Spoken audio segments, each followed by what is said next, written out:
This is Radio Now 95.3 FM.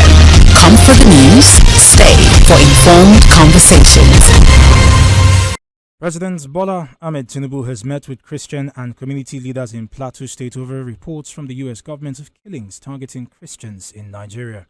The visit has been praised by the governor of the state, Caleb Mutfwang, as a sign of the president's commitment to the peace and security of the country. Joining the conversation this morning is Collins Nweke, who is an international affairs commentator. Mr. Nweke, good morning and thank you for joining us on the conversation. My pleasure to be with you, Stephen. Thank you for having me. Right. Can we start by getting just your reactions to the president's visit to Plateau State?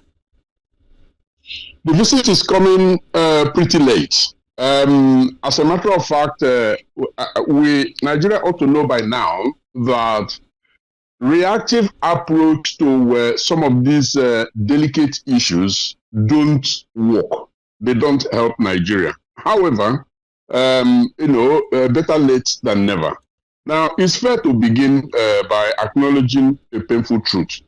And that painful truth is that Christians have indeed been victims of horrific killings in parts of Nigeria. But to call this a Christian genocide is not only inaccurate, it is also very, very dangerous.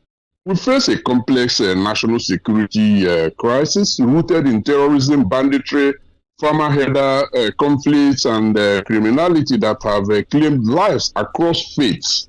And when I say across faith, I really mean it because we've seen churches being burned, Muslims as well, and other religions. So this is not confined to Christianity at all. But the government has, been very, very late in responding to this in a proactive manner, and that is why we have left this story, to be told by others. So instead of trading accusations, our focus must be how do we protect citizens, ensure accountability, and tell Nigeria's story with evidence and empathy before others tell it for us. We now know the outcome when others tell our stories. But one can expect that now that the president has woken up to his responsibilities, that things, a change will be marked going forward. So, Mr. Nweke, I mean, you talk about, you've given clarity on what the U.S. politicians are describing as a Christian genocide. But what's interesting is that President Tinubu has not directly engaged with those allegations. We've seen him, of course, this more recently being directly from him, but other actors in his administration as well have put out statements where they sort of clarify and then they generally say U.S. actors, but they don't call out the specific names of those who are pushing this narrative. Do you think that the president needs to consider a more direct, I don't want to describe it as a confrontation, but a more direct approach with the U.S. on this matter? Absolutely. You've got to call a dog by its name, why deny a Christian genocide if Christians are dying? Well, that's the question that people on the other side are asking, particularly the, religious activists. No one denies that Christians are dying. They are. What I dispute and what many dispute is the framing of those deaths as a state-sponsored extermination policy. Now, this is very serious, and the government not being direct about it is a huge issue. Terrorists do not check baptismal cards before they kill. In Zamfara, Katsina, and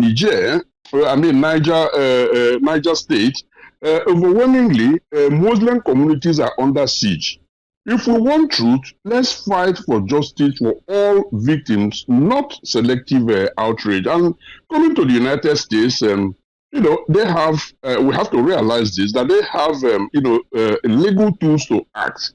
The International Religious Freedom Act and the Global Magnitsky Law, these are part of it. But blanket sanctions, in case that's what they are considering, would hurt everybody, including the ones they claim to defend. So Nigeria has to live up to its bidding. I would say the silence isn't absence, it's poor communication. The presidency and the foreign affairs ministry have quietly pushed back, saying this is not genocide but terrorism. Yet Nigeria hasn't told its own strong story enough in Washington, Brussels, or other, to other global press. So to your question, yes, we can't win a media war with whispers. We must respond factually, compassionately, and consistently, and the president should lead that vanguard. So, this raises the question of it takes us back to this thing where for 2 years now we don't have heads of missions across I think, 109 missions or so across the world. And there are real questions on whether this US narrative will see President Tinubu understand the importance of actually appointing mediators or voices for Nigeria across these countries. Do you think that this is the time? Well, if he wants to do that, nobody is going to start clapping for him for doing that. If he does that now, but I doubt that will be the case. I'm coming to think of it, Nabila. There are other options than appointing, Nigerian, heads of missions. I mean, the ambassadors themselves. They could, for instance, institutionalize the strategic communication unit within the presidency and Ministry of Foreign Affairs. I mean, irrespective of the fact of whether there are ambassadors heading our missions or not, they should promote interface accountability, empower independent investigations, because all we see is, denials and defensive approaches. I mean, why not empower independent investigators? Because they actually help to grow government's credibility, and then they can also engage U.S. Policy makers proactively. It doesn't have to be the ambassadors that do this. I mean, Nigerians have legislators for crying out loud. They also have, hopefully, within the National Assembly, they should also have this, foreign relations committee. They can engage their counterparts directly. They need to humanize, security reporting such that, behind every attack is a human story, a story that transcends faith. So government media should amplify these stories of shared sufferings and resilience, because, not only Christians are dying, Muslims are dying. And the child orphaned in Zamfara, for instance, is not less Nigerian than one in Plateau. Their tears carry the same weight. And government should use that in, crafting their story to humanize their story so that people see that this is not about Christian versus Muslim. This is about our common humanity.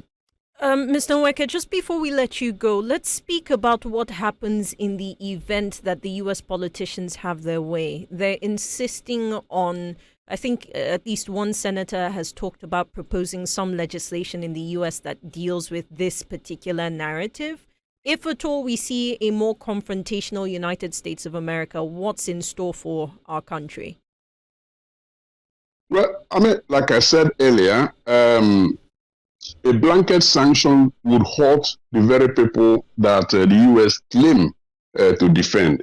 A smart move is targeted accountability. What that means, in my opinion, is sanction individuals proven to aid or abet violence, but also politicians who use these religious elements for political gains. They should strategically target such individuals while strengthening Nigeria's ability to protect its citizens. That is justice. That's not geopolitics. So where the United States, like I said earlier, is in their rights to institute sanctions, and they do have the legal tools to do that. Like I mentioned, they have the International Religious Freedom Act and the Global Magnitsky law. Those could be deployed, and I'm not holding them back. If they want to do that, yes, there are ample reasons to do that even now, because these things have been instigated by some unscrupulous individuals, and yes, they should be targeted for sanctions, but targeting Nigeria in a blanket manner should be out of the question, and I want to believe that that is not what the United States is considering at this moment. Mr. Nweke, thank you very much for your time on this conversation.